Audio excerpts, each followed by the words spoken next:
Hello dear students, आज अपन थोड़ा और आगे बढ़ते हैं। कल अपन लोगों ने रिफ्लेक्शन ऑफ लाइट पर बात करा था और उससे रिलेटेड अपन लोगों ने कुछ पॉइंट अपन लोगों ने डिस्कस करे थे।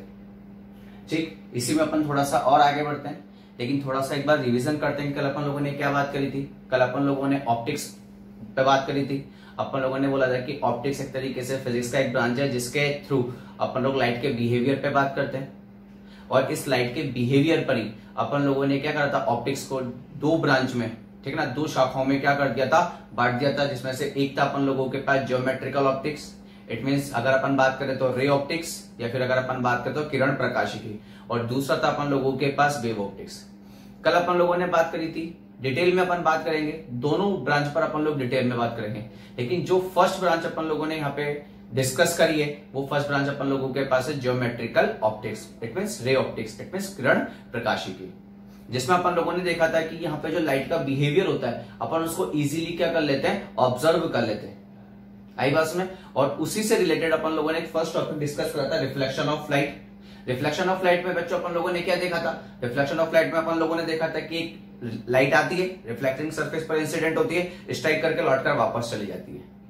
इट मींस जिस मीडियम में आती है स्ट्राइक करके उसी मीडियम में वापस रिटर्न कर जाती है। और यहां पर अपन लोगों ने देखा था कि एंगल ऑफ इंसिडेंस, आपतन कोण इक्वल है एंगल ऑफ रिफ्लेक्शन के, परावर्तन कोण के। ठीक, दूसरा अपन लोगों ने यहां पे डिस्कस करा था कि अपन लोगों के पास incident ray, normal and reflected ray, it means आपतित किरण, अभिलंब और परावर्तित किरण एक ही तल में अपन लोगों के पास क्या होते हैं, स्थित होते हैं। आई बस में। ठीक, उसके बाद अपन लोगों ने बात करी थी कि जो नॉर्मली अपन लोगों के पास इंसिडेंट रे होती है, उसका जो भी वेलोसिटी है, उसका जो भी वेवलेंथ है, ठीक, इंसिडेंट रे का वेवलेंथ और वेलोसिटी, और आफ्टर रिफ्लेक्शन जो रिफ्लेक्टेड रे होती है, परावर्तित किरण होता है, उसका वेलोसिटी और वेवलेंथ, इट मींस वेग और तरंग दैर्ध्य में किसी तरीके का कोई परिवर्तन नहीं आता है। क्यों नहीं आता है? क्योंकि यहां पे मीडियम में किसी भी तरीके का कोई चेंज नहीं होता है। आई बात समझ में आप लोगों को? तो ऐसी कंडीशन पे उसी रिफ्लेक्शन ऑफ लाइट को अपन थोड़ा सा और आगे बढ़ाते हैं, और आज उससे रिलेटेड अपन क्या करते हैं, क्वेश्चंस करते हैं। ठीक, तो क्वेश्चन नंबर 1 देखना बेटा। Question number 1, when light is reflected from a mirror, then change occurs in it। आई बात समझे आप लोगों को? क्वेश्चन क्या है? When light is reflected from a mirror, then change occur in it। ठीक, या फिर अपन in its कर देते हैं इसको। आई बात समझे आप लोगों को? ठीक, अब मैं आपको यहां पर ऑप्शन देता हूं 1, 2, 3 and 4। First option is frequency, आवृत्ति। ठीक, सेकंड स्पीड, इट मींस चाल। Third wavelength, and 4 is phase. ठीक है, इट मींस ये तो गई आप लोगों के पास आवृत्ति, ये वही आप लोगों के पास चाल, ये आप लोगों के पास हो गई तरंग दैर्ध्य, और ये आप लोगों के पास हो गया कला। ठीक, क्वेश्चन क्या कह रहा है आप लोगों को कि आपको बताना है कि जो रिफ्लेक्टेड, जो लाइट रिफ्लेक्ट होती है किससे, दर्पण से, मिरर से, तो उसमें क्या चेंज आएगा। ठीक है, या इट मींस किस फिजिकल क्वांटिटी में चेंज आएगा, फ्रीक्वेंसी में, स्पीड में, वेवलेंथ में, या फिर फेज में। तो ऐसी कंडीशन पर अपन लोग क्या देखते हैं कि जो चेंज अपन लोगों के पास आएगा वो किस में आएगा, अपन लोगों के पास फेज में। फेज चेंज होता है क्योंकि अपन लोग डिस्कस कर चुके हैं, फ्रीक्वेंसी तो हमेशा क्या रहती है अपन लोगों के पास, फ्रीक्वेंसी तो अनचेंज रहती है, चाहे कुछ भी हो जाए, चाहे आप एक मीडियम से दूसरे मीडियम में जाओ तो फ्रीक्वेंसी पे किसी भी तरीके का चेंज नहीं आता है। ठीक, इट मींस जो फ्रीक्वेंसी होती है वो मीडियम चेंज पर डिपेंड नहीं करती है। आगे बात समझना आप लोगों को, इट मींस। ठीक, नेक्स्ट स्पीड एंड वेवलेंथ, और ये दोनों कब चेंज होते हैं, ये दोनों कब चेंज होते हैं, व्हेन मीडियम चेंज। ये दोनों कब चेंज होंगे, जब आप लोगों का क्या होगा, मीडियम चेंज होगा तभी तो चेंज होंगे, लेकिन यहाँ पे क्या किसी तरीके का मीडियम चेंज हो रहा है? क्या नहीं हो रहा। और अगर मीडियम चेंज नहीं हो रहा तो दोनों में किसी तरीके का कोई चेंज नहीं आएगा। अब बचा कौन आप लोगों के पास? अब आप लोगों के पास बची कला। अब कला में किस तरीके का चेंज हो रहा है वो आप लोग देखना। जैसे कि सपोज मेरे पास ये एक परावर्तक सतह रिफ्लेक्टिंग सरफेस है, ये मेरे पास है रिफ्लेक्टिंग सरफेस परावर्तक सतह, ठीक। इस पर एक लाइट ऐसा इंसिडेंट होती है, ये इंसिडेंट हो गई, ठीक। ये इसका नॉर्मल हो गया यहाँ पर। अब अगर मैं सिंपल सी बात करूं तो डायरेक्शन किधर की तरफ है? इधर की तरफ है, ठीक है ना। जो भी अपन लोगों के पास ये इंसिडेंट रे, ठीक है ना, आपतित किरण है, इंसिडेंट रे, इसका डायरेक्शन किधर की तरफ है? इधर की तरफ है कि नहीं? अब आपको पता है एक तरीके से वेक्टर क्वांटिटी इधर की तरफ जा रहा है तो इसके कंपोनेंट लेने पड़ेंगे। तो इसका जो कंपोनेंट अपने पास आएंगे तो एक कंपोनेंट तो आ जाएगा इधर की तरफ और एक कंपोनेंट आ जाएगा आपके पास इधर की तरफ। आई बात समझ में? ठीक। अब आप जैसे ये स्ट्राइक करेगा, स्ट्राइक करके रिफ्लेक्ट होकर इधर जाएगा कि नहीं जाएगा वापस? तो ये तरीके से आप लोगों के पास क्या हो गई? रिफ्लेक्टेड रे हो गई कि नहीं हो गई? Reflected ray. और रिफ्लेक्टेड रे का अगर मैं कंपोनेंट लूंगा तो इसके दो कंपोनेंट बनेंगे, एक कंपोनेंट तो इसको इधर लेके जा रहा है और एक कंपोनेंट इसको किधर लेके जा रहा है? ऊपर लेके जा रहा है कि नहीं जा रहा है? तो आप खुद देख लो कि अगर मैं इसको थोड़ी सी देर के लिए x बोलता हूं तो ये भी आप लोगों के पास x होगा। तो देखा इधर x बिफोर रिफ्लेक्शन, ठीक है ना, परावर्तन से पहले, ठीक, और परावर्तन के बाद x इसी डायरेक्शन में आप लोगों के पास। लेकिन अपन लोग क्या देख रहे हैं कि पहले जो अपन लोगों के पास ये वाला जो कंपोनेंट है, ये वाला जो घटक है, पहले किसमें था? -y में। अब किधर? रिफ्लेक्शन के बाद, परावर्तन के बाद किधर चला गया? +y में। तो पहले था इधर, अब चला गया ऊपर। तो दोनों में कितने का फेज आ गया? दोनों में एक तरीके से पाई का फेज आया कि नहीं आया? तो चेंज हुआ कि नहीं हुआ? पहले -y में था और रिफ्लेक्शन के बाद किसमें चला गया? +y में। और कितने का चेंज आया आप लोगों के पास? पाई का चेंज आया। तो इस ऐसी कंडीशन पे रिफ्लेक्शन के बाद ओनली क्या चेंज हुआ आप लोगों के पास? यहां पर फेज चेंज हुआ। आई नहीं बात समझ में आप लोगों को? नोट करो जल्दी से।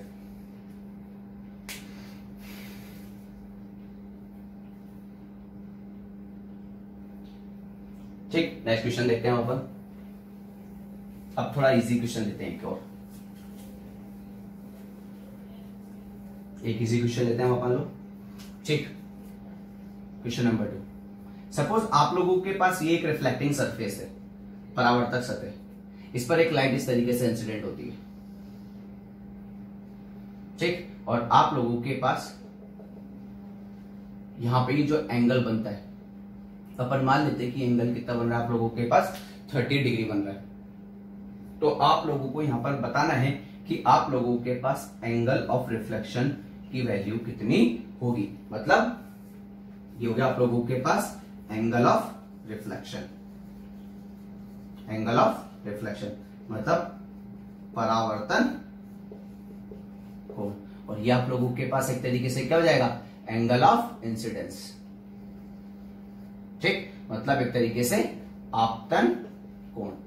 आगे बात समझ में? अभी कितना है आप लोगों के पास आपतन कोण? 30 degree, 30 degree angle of incidence. तो फैक्ट है कि जिस एंगल से आता है उसी एंगल से लौटता है कि नहीं लौटता है? तो ये आपके पास आई हुआ कि नहीं हुआ? तो ये आप लोगों के पास कितना होगा? आर होगा कि नहीं होगा? और आप सबको पता होता है कि आई इक्वल टू कितना होता है आपके पास? आर होता है। तो आई का वैल्यू कितना है? 30 डिग्री। तो आर का वैल्यू भी आप लोगों के पास कितना होगा? 30 डिग्री होगा। आई बात समझ में आप लोगों को? इसी तरीके से अपन थोड़ा सा और आगे बढ़ते हैं। क्वेश्चन नंबर 3 देखना अब आप लोग। क्वेश्चन नंबर 3 में आप लोगों को एज इट इज ये रिफ्लेक्टिंग सरफेस है आप लोगों के पास इस तरीके से, ठीक। और एक रे बिल्कुल इस तरीके से यहां पर आती है, ठीक। और ये एंगल यहां पर बन रहा है आप लोगों के पास 10 डिग्री। कितना डिग्री एंगल बन रहा है? 10 डिग्री। तो आप लोगों को बताना है कि आप लोगों के पास एंगल ऑफ रिफ्लेक्शन की वैल्यू कितनी होगी। आगे बात समझो, जल्दी से करिए।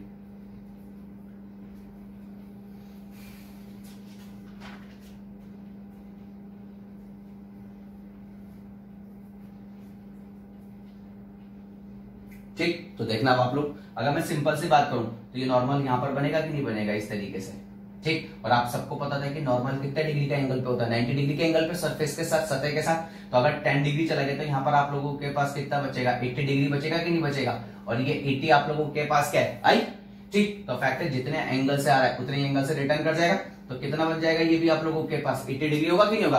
तो ये एंगल आप लोगों के पास क्या बना? आ। और आप सबको पता होता है कि angle of incidence equal to angle of reflection equal to आप लोगों के पास कितना आंसर आ जाएगा? 80 डिग्री आंसर आ जाएगा। आई नहीं बात समझ में बेटा आप लोगों को? ठीक, नोट करो जल्दी से।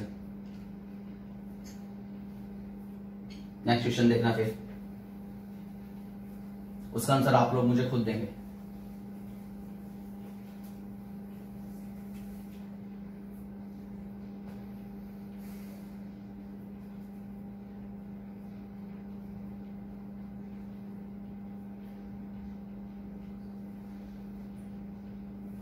ये कोई मेरे पास एक क्षैतिज तल है, ठीक है।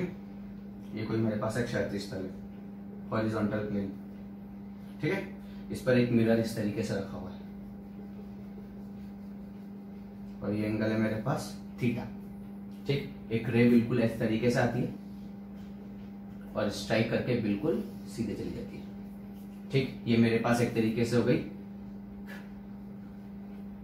इसको बोलते हैं हॉरिजॉन्टल इंसिडेंट रे, ठीक ना, क्षैतिज आपतित किरण। तो और रिफ्लेक्शन के बाद इसको क्या बोलेंगे अपन लोग?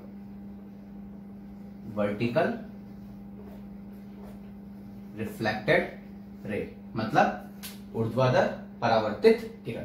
आई बात में? तो ऐसे जा रही है और ऐसे जा रही है, तो आपको बताना है कि थीटा की वैल्यू कितनी होगी। आई बात समझ में आप लोगों को? ठीक, करिए जल्दी से।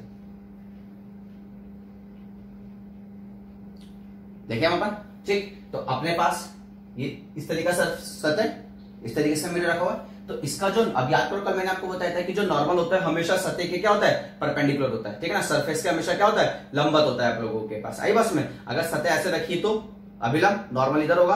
अगर सरफेस ऐसा रखा है तो नॉर्मल हमेशा क्या होगा? सरफेस के परपेंडिकुलर। तो सरफेस ऐसा रखा हुआ तो नॉर्मल किधर की तरफ आ रहा होगा? इधर की तरफ आ रहा होगा कि नहीं आ रहा होगा आप लोगों के पास?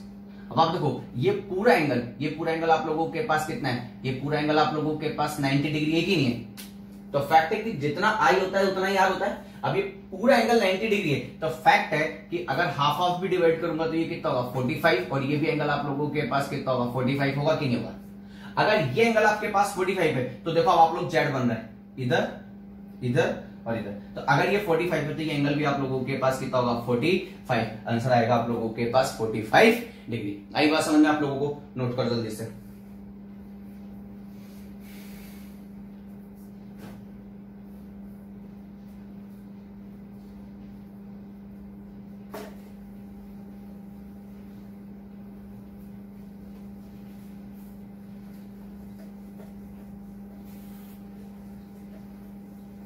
नेक्स्ट देखिए, नेक्स्ट क्वेश्चन स्टार्ट करने से पहले, क्वेश्चन नंबर 5 स्टार्ट करने से पहले मैं आप लोगों को थोड़ी सी, वैसे आपको आता है ठीक है ना, लेकिन फिर भी मैं अपनी तरफ से आपको बताता हूं। आप सबको पता है स्लोप, या फिर अगर मैं बात करूं तो ढाल, या फिर मैं बात करूं तो एक तरीके से प्रवणता।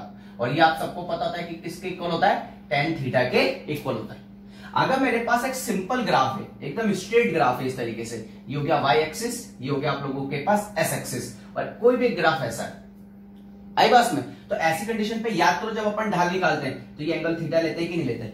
ठीक। और किसी भी पॉइंट पर मान लेते हैं कि इस पॉइंट पे इधर की तरफ इधर ले लिया, यहां से यहां तक का ये डिस्टेंस कितना ले लिया? x, और यहां से यहां तक का ये लेंथ कितना हो जाएगा आपके पास? y। अगर ये y है तो ये वाला लेंथ भी आप लोगों के पास कितना होगा? y होगा कि नहीं होगा? तो आपके पास यहाँ पे ये एंगल थीटा, ये एंगल कितना हो गया?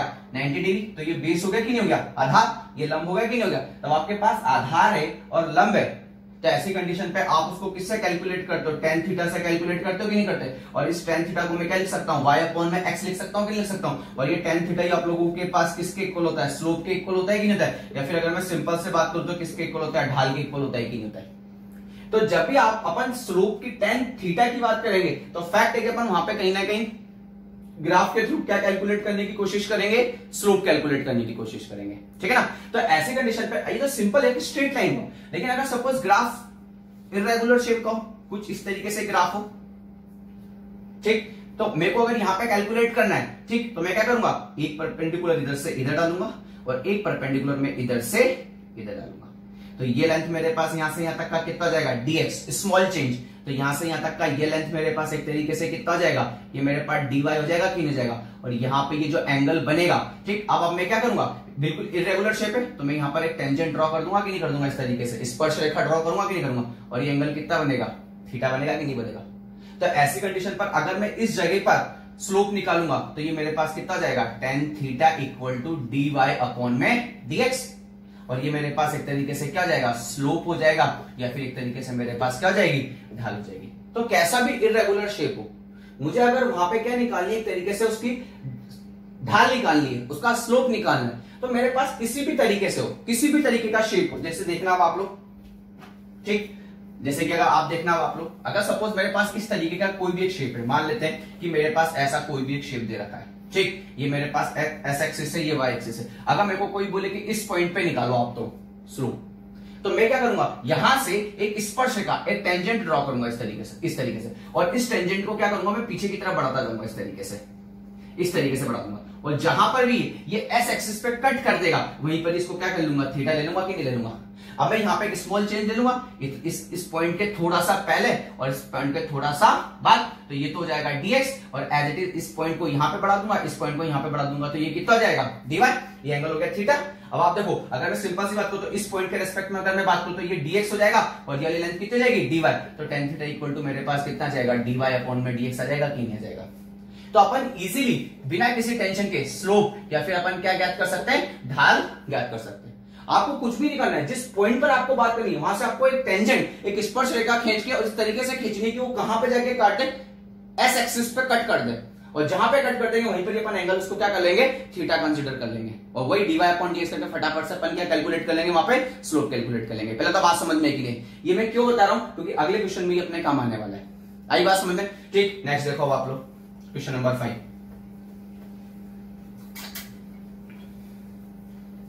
क्वेश्चन नंबर 5 देखना आप लोग, ठीक। अपने पास कुछ इस तरीके का शेप का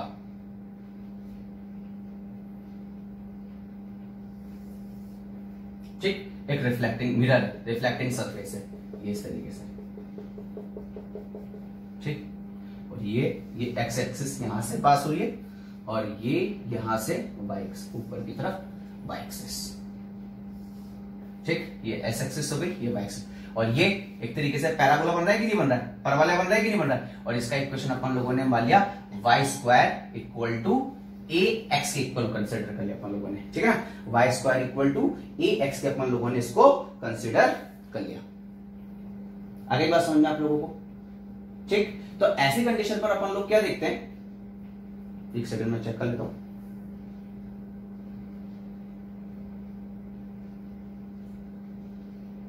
जहां पे पावर कम होती है ग्राफ उधर की तरफ टर्न करता है, ठीक है ना, ठीक है, जहां पे पावर कम होती है ग्राफ उधर की तरफ टर्न करता है, ठीक है। अब आप देखना, यहां पर एक लाइट आती है इस तरीके से, एक लाइट बिल्कुल एज इट इज इस तरीके से आती है, यहां पे स्ट्राइक करती है, ठीक है ना, और यहां से स्ट्राइक करके वो किधर की तरफ निकल जाती है, बिल्कुल परपेंडिकुलर इधर की तरफ निकल जाती है, ठीक है ना। तो अब ये तो भी अपन लोगों के पास एक तरीके से क्या, इसको अपन बोलेंगे हॉरिजॉन्टल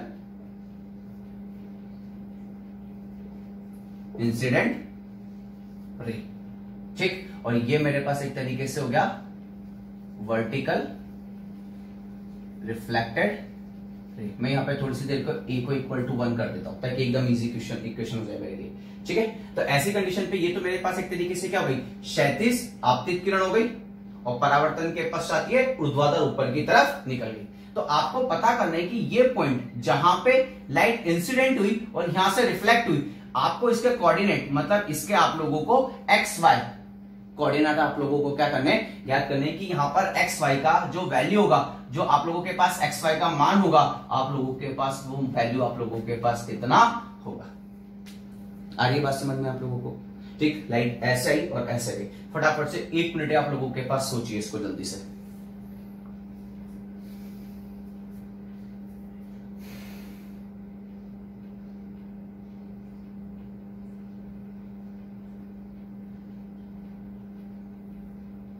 ठीक है, तो देखना बेटा आप लोग, अब लाइट ऐसा आ रहा है, बिल्कुल ऐसे जा रहा है, तो फैक्ट है कि अगर मैं सिंपल सी बात करूं तो ये टोटल 90 डिग्री का एंगल बना कि नहीं बना, तो फैक्ट है कि इसका जो भी नॉर्मल होगा वो नॉर्मल इधर की तरफ कहीं पर होगा कि नहीं होगा, बिल्कुल इस तरीके से।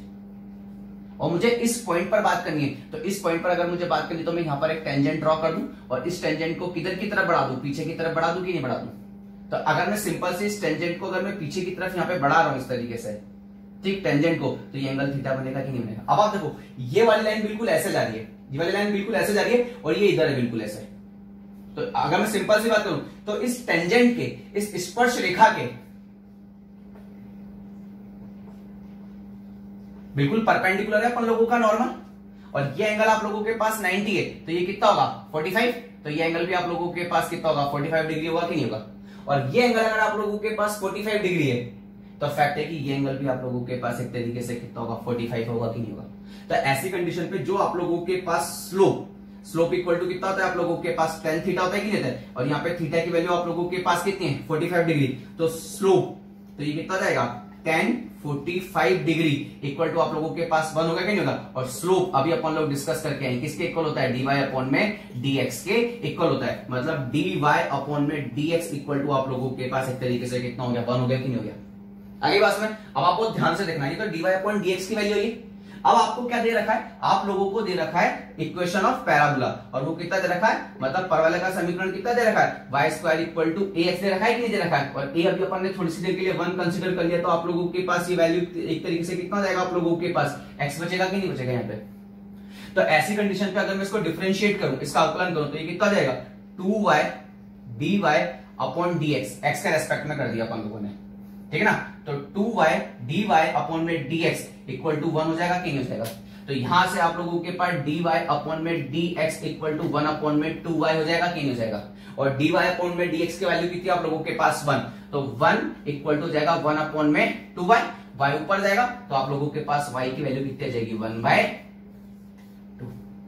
अगर y 1/2 है तो 1/2 पुट कर दो यहाँ पे, तो आप लोगों के पास x की वैल्यू कितनी आ जाएगी 1/4। तो ऐसी कंडीशन पे इसके जो कोऑर्डिनेट आएंगे आपके पास कितने आएंगे 1/4, 1/2 आएंगे। बात समझ में आप लोग। तो इस तरीके से आप लोगों को ये पूरा का पूरा क्या करना है, इस तरीके से अपने पास रिफ्लेक्शन के क्या बनते हैं, प्रकाश के परावर्तन के क्या बनते हैं, क्वेश्चंस बनते हैं। आई बात समझ में आप लोगों को। नेक्स्ट क्वेश्चन देखना,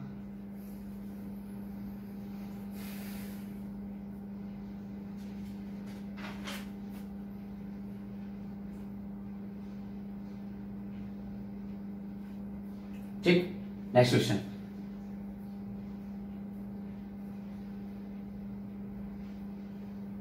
ठीक, नेक्स्ट क्वेश्चन देखिए अब आप लोग।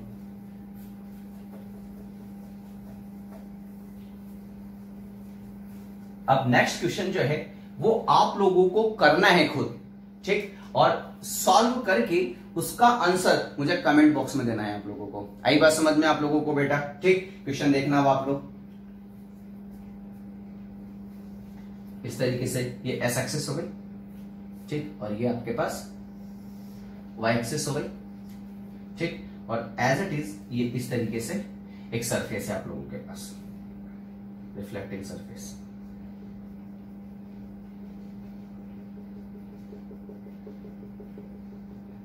अगली बात सुन, इसमें एज इट इज एक इस तरीके से लाइट आती है आप लोगों के पास, ठीक, और इस तरीके से लौटकर वापस चली जाती है।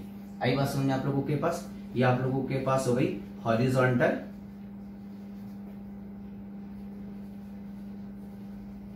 इंसिडेंट रे, और ये आप लोगों के पास हो जाएगा वर्टिकल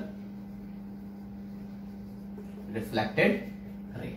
आगे बात में, और इसका इक्वेशन आप लोगों को दे रखा है, और वो इक्वेशन है आप लोगों के पास इस पाथ का y equal to 2 sine x, आप लोगों को ये इक्वेशन दे रखा है। तो आपको पता करना है कि यहाँ पे ये जो x y के कोऑर्डिनेट होंगे इसकी वैल्यू आप लोगों के पास क्या होगी। आई बात समझ में आप लोगों को बेटा। आप सबको करना है ये क्वेश्चन, और इसका आंसर मुझे अपने कमेंट बॉक्स में लिख के बताना है, ठीक है बेटा, ठीक। इसको नेक्स्ट अब अपन आगे चलते हैं।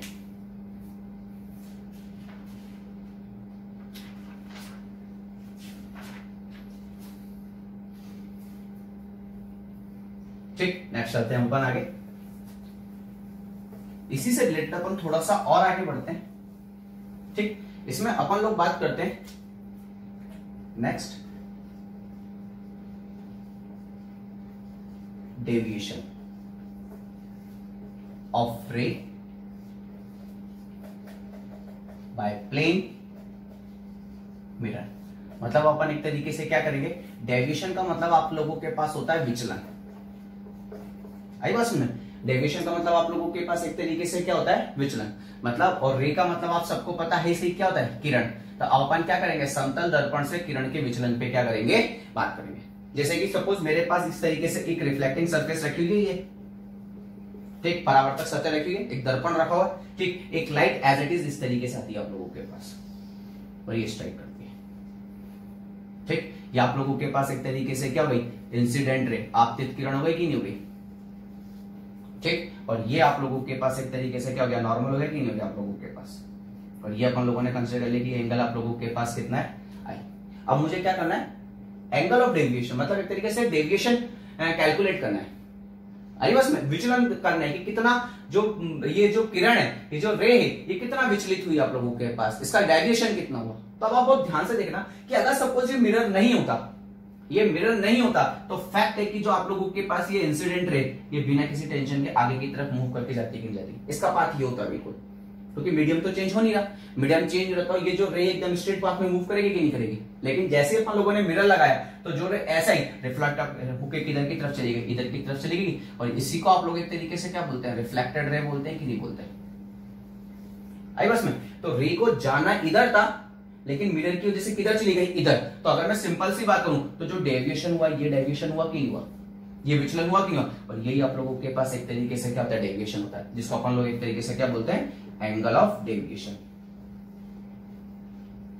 मतलब विचलन कोण बोलते हैं अपन इसको। क्या बोलते हैं अपन इसको, विचलन कोण। तो अब ये आई है और ये आप लोगों के पास कितना हो जाएगा, आर हो जाएगा कि नहीं हो जाएगा।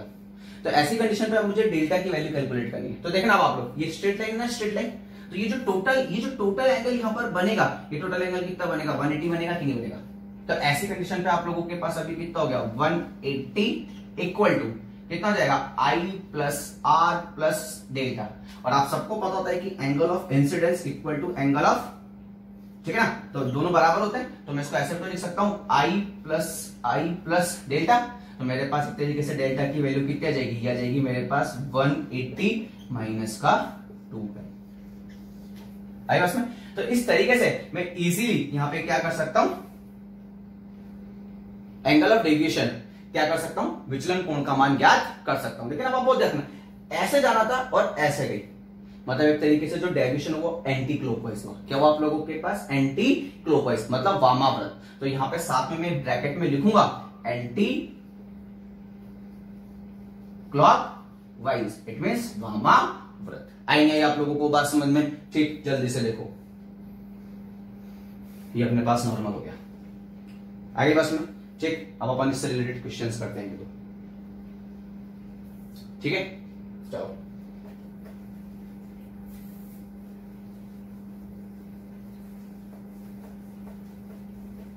ठीक, क्वेश्चन नंबर 1 देखना अब आप लोग। क्वेश्चन नंबर 1,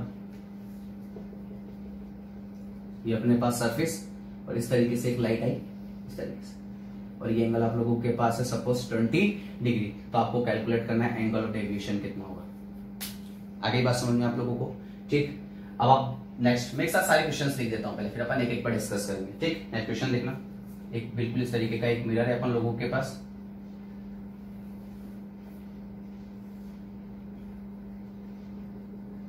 ठीक। एक रे इस तरीके से आती है और इस तरीके से चली जाती है, ठीक, इस तरीके से आती है, और ये एंगल है आप लोगों के पास थीटा। तो आपको डेविएशन एंगल कैलकुलेट करना है। आगे बात समझ में, ठीक। नेक्स्ट देखना अब आप लोग, नेक्स्ट थर्ड क्वेश्चन, ठीक। थर्ड क्वेश्चन है आप लोगों के पास,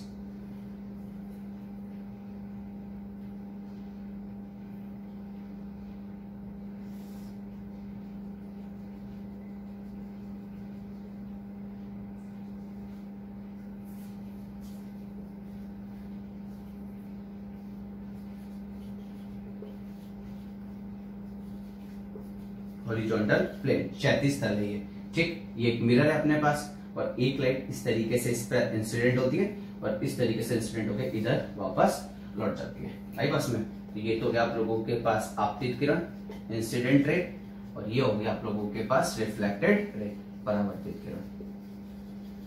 तो आप लोगों को कैलकुलेट करना है कि इस थीटा की वैल्यू आप लोगों के पास, थीटा का वैल्यू आप लोगों के पास कितना होगा, आई बस में। अब अपन ये वाला देखते हैं क्वेश्चन नंबर फर्स्ट। अपन को क्या चाहिए? Angle of deviation. अगर सपोज ये वाला मिरर नहीं होता, ये मिरर नहीं होता, तो जो रे है वो बिना किसी टेंशन के किधर की तरफ जाती, इधर की तरफ जाती कि नहीं जाती। लेकिन फैक्ट है मिरर आया, मिरर आने की वजह से अब अपन सबसे पहले क्या ड्रॉ करते हैं? नॉर्मल। ये नॉर्मल बनाया, ठीक। अब ये कितना है? 20, तो ये एंगल आप लोगों के पास कितना होगा? 70 डिग्री होगा कि नहीं होगा? अगर ये एंगल 70 है तो फैक्ट है कि जो लाइट जाएगी वो कितने पे जाएगी? 70 पे जाएगी कि जाएगी? तो ये एंगल भी आप लोगों के पास कितना होगा? 70 डिग्री। अब लाइट को जाना इधर था, गई इधर, तो ये एंगल टोटल आप लोगों के पास एक तरीके से डेविएशन होगा कि नहीं होगा? आई बात में। तो अब टोटल एंगल आप लोगों के पास कितना है? टोटल एंगल है आप लोगों के पास 180, तो हो जाएगा 180 equal to 70 plus 70 plus delta. तो आप लोगों के पास 180 इक्वल टू कितना जाएगा? 140 plus delta, then delta equal to कितना जाएगा आप लोगों के पास? 40 डिग्री। आई बात समझ? इसी तरीके से यहां पे देखो आप लोग, ये इस तरीके से अगर सपोज ये मिरर नहीं होता तो रे किधर जाती? इधर की तरफ जाती कि नहीं जाती?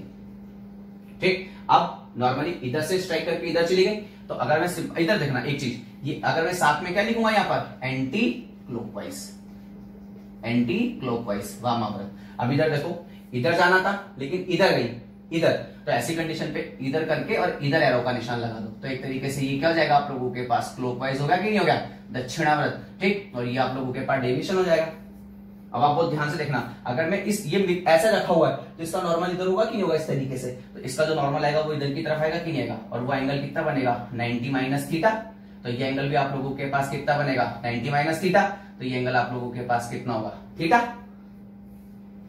आगे ना समझना आप लोगों को, ठीक। तो ऐसी कंडीशन पर अगर हम अपन पूरा कैलकुलेट करें यहां से, तो ये हो जाएगा 90 minus theta plus 90 minus theta plus delta हो जाएगा कि नहीं जाएगा? तो ये अपन लोगों के पास एक तरीके से कितना जाएगा? ये हो जाएगा 180 डिग्री, क्योंकि ये यहां से लेके यहां तक ये पूरा एंगल आप लोगों के पास कितना है? 180 डिग्री है कि नहीं है?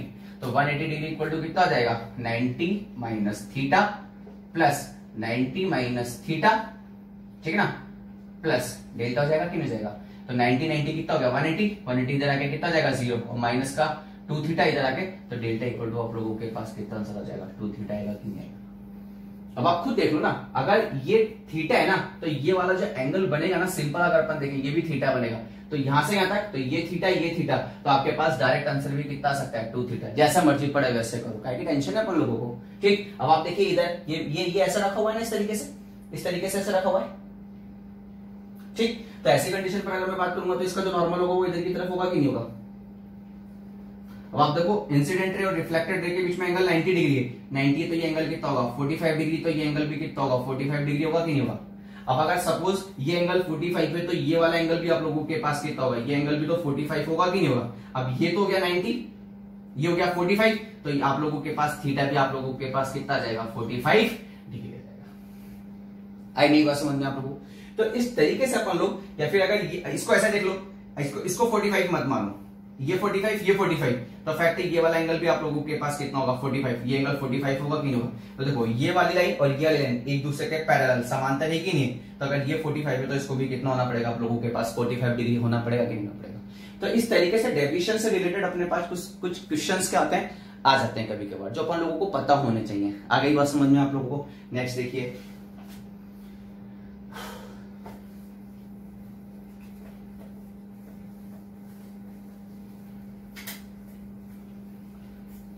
ठीक। तो यहां पर अगर सपोज मेरे पास एक मिरर है, इस तरीके से एक रिफ्लेक्टिंग सरफेस है, रे इस तरीके से आई, इधर चली गई, ठीक, और ये एंगल मेरे पास एक तरीके से कितना हो गया? आई, तो मैं इसको भी मान लेता हूं आई, ठीक। रे को जाना सीधा था लेकिन गई किधर? इधर की तरफ, तो ये हो गया डेविएशन, और ये डेविएशन की वैल्यू कितनी आई थी अपने पास? 180 माइनस का 2i आया था कि नहीं आया था? अरे बस में तो अपन को डायरेक्ट फॉर्मूला भी याद रखना है, जो डेविएशन होगा, जो विचलन होगा, वो 180 माइनस 2i के आप लोगों के पास क्या होगा? इक्वल होगा। इसी तरीके से अगर सपोज मेरे पास दो मिरर है, इस तरीके से, ये एक मिरर ये रहा और एक मिरर ये रहा मेरे पास, और दोनों के बीच में एंगल कितना है मेरे पास? थीटा। कोई सी भी एक रे आती है, इस तरीके से सपोज आ रही है एक रे, ये अपना नॉर्मल हो गया यहां पर इसका, ठीक। कोई भी रे इस तरीके से आई, रिफ्लेक्ट होके इधर चली गई, और इधर से रिफ्लेक्ट होके इधर कहीं चली गई। हरी बात समझे आप लोगों को, ठीक। अब आप देखना डेविएशन, विचलन कैसे निकालेंगे। ठीक, अब ये जो रे है अपने पास, ये जो रे है अपन लोगों के पास, ये यहां से कहीं से आ जाएगी और ये रे रिफ्लेक्ट होकर इधर चली गई। ठीक, तो ये आप लोगों के पास हो गई एक तरीके से इंसिडेंट रे, और ये इसको अपन अभी क्या बोल देते हैं, रिफ्लेक्टेड रे बोल देते हैं कि नहीं बोलते। यहां से पहले रिफ्लेक्ट होकर फिर इधर से रिफ्लेक्ट होकर फिर इधर चली गई। तो ऐसी कंडीशन पे अपन क्या देखते हैं कि अपने पास रिफ्लेक्टेड रे हो गई। तब आप देखो इसका पहले डायरेक्शन किधर था, इधर, ठीक है ना, डायरेक्शन किधर था, इधर, और इधर से बेंड होके किधर चली गई, इधर चली गई। तो अगर मैं सिंपल सी बात करूं तो जाना किधर था, इधर, मतलब जाना किधर था, इधर, लेकिन पहुंच किधर गई, इधर। तो जो डेविएशन हुआ वो टोटल डेविएशन कितना हुआ आप लोगों के पास, टोटल डेविएशन डेल्टा हुआ कि नहीं हुआ। तो ऐसी कंडीशन पर अगर मैं सिंपल सी बात करूं तो ये वाला डेविएशन अपन लोगों को यहाँ पर क्या करना है, कैलकुलेट करना है। और यही आप लोगों के पास एक तरीके से क्या होगा, angle of deviation, angle of deviation. ठीक, angle of deviation it means विचलन कोण। अब आप ये अपन इसको डायरेक्ट में इसका फॉर्मूला बताता हूं। तो जो एंगल ऑफ डेविएशन आएगा कि अगर सपोज दो मिरर है और वो किसी एक एंगल थीटा पर रखे हुए हैं, तो ऐसी कंडीशन पे एंगल ऑफ डेविएशन जो आएगा आप लोगों के पास आएगा 360 डिग्री माइनस का 2 थीटा।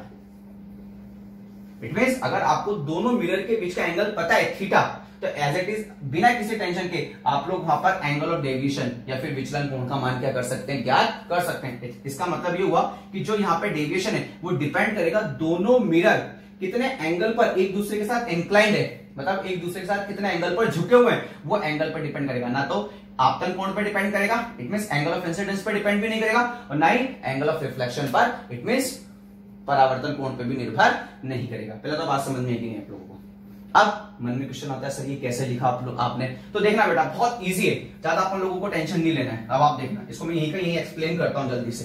ठीक, अगर सपोज रे ऐसे आ रही है तो पहले अगर ये वाला मिरर नहीं होता तो रे किधर की तरफ जाती, इधर की तरफ जाती कि नहीं जाती।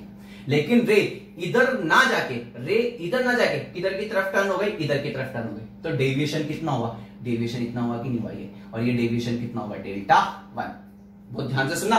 ठीक, अब रे इधर से रिफ्लेक्ट होके इधर निकल गई, इधर से रिफ्लेक्ट होके इधर निकल गई, तो ये एंगल कितना मान लिया अपन लोगों ने, अल्फा। तो ये एंगल भी आप लोगों के पास कितना होगा, अल्फा होगा कि नहीं होगा। आई बात में। तो ऐसी कंडीशन पे आप लोगों के पास जो डेविएशन होगा डेल्टा 1, तो डेल्टा 1 इक्वल टू कितना हो जाएगा, 180 माइनस का 2 अल्फा होगा कि नहीं होगा। और 180 माइनस का 2 अल्फा कौन सी डायरेक्शन हुआ, एंटी क्लॉकवाइज, एंटी क्लॉकवाइज। देख लो अब आप लोग इधर से इधर एंटी क्लॉकवाइज हुआ कि नहीं हुआ, उल्टा जा रहा है। आई बात समझ आप लोगों को। फिर अब चलो छोड़ो कोई बात नहीं। अब जैसे ये आगे बढ़ी रे, अगर ये वाला मिरर नहीं होता तो रे इधर सीधी निकल जाती कि नहीं निकल जाती, लेकिन फिर इधर से स्ट्राइक करके फिर इधर टर्न हो गई। तो अब जो डेविएशन हुआ वो वापस इधर की तरफ हुआ कि नहीं हुआ, और डेविएशन कितना हुआ, डेल्टा 2। अब आप देखो पहले भी एंटी क्लॉकवाइज हुआ था, अभी भी एंटी क्लॉकवाइज हो रहा है। ठीक, और यहां पे अब ये जब ये स्ट्राइक करता है तो यहां पर ये एंगल अपन मान लेते हैं कितना है, बीटा। तो ये एंगल भी आप लोगों के पास कितना होगा, बीटा होगा कि नहीं होगा। तो ऐसी कंडीशन पे अपन लोगों के पास डेल्टा 2 इक्वल टू कितना हो जाएगा, 180 माइनस का 2 बीटा हो जाएगा कि नहीं हो जाएगा। और ये भी आप लोगों के पास एक तरीके से क्या है, एंटी क्लॉकवाइज, मतलब वामाव्रत। अब आप देखना ये भी एंटी क्लॉकवाइज विचलन हो रहा है, ये भी एंटी क्लॉकवाइज विचलन हो रहा है, दोनों एक ही डायरेक्शन में हो रहा है। तो जो टोटल विचलन होगा वो कितना हो जाएगा, डेल्टा 1 प्लस डेल्टा 2 हो जाएगा कि नहीं हो जाएगा। आगे बात समझना आप लोगों को। तो डेल्टा 1 प्लस डेल्टा 2, तो आप लोगों के पास कितना हो जाएगा, 180 माइनस का 2 अल्फा प्लस 180 माइनस का 2 बीटा। तो आप लोगों के पास हो जाएगा 360 माइनस का 2 कॉमन ले लो, अल्फा प्लस बीटा हो जाएगा कि नहीं हो जाएगा। ठीक, तो आपको ध्यान से देखना। ठीक, ये हो गया मेरे पास डेविएशन। ठीक, देखना अब आप लोग इधर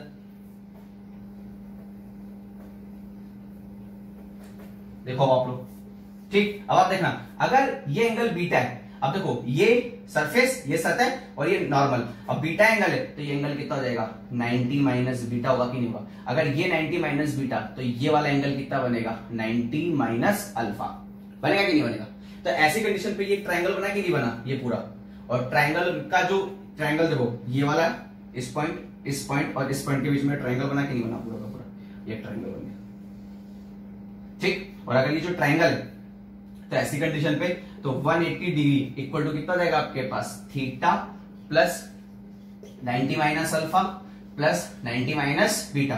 तो 180 डिग्री इक्वल टू थीटा 90 90, ठीक है ना। तो ये 180 degree plus theta minus alpha minus beta. 180 से 180 क्या, देन थीटा इक्वल टू कितना हो जाएगा, alpha plus beta. It means alpha plus beta की जगह मैं क्या लिख सकता हूँ, थीटा लिख सकता हूँ, देन विचलन इक्वल टू कितना हो जाएगा, 360 माइनस का 2 थीटा। ये आप लोगों के पास इस तरीके से क्या हो गया, विचलन हो गया।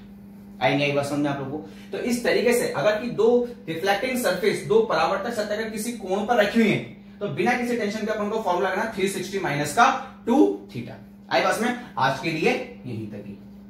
ठीक, नेक्स्ट टर्म पर अपन लोग आगे डिस्कस करेंगे बेटा। ठीक है, थैंक यू।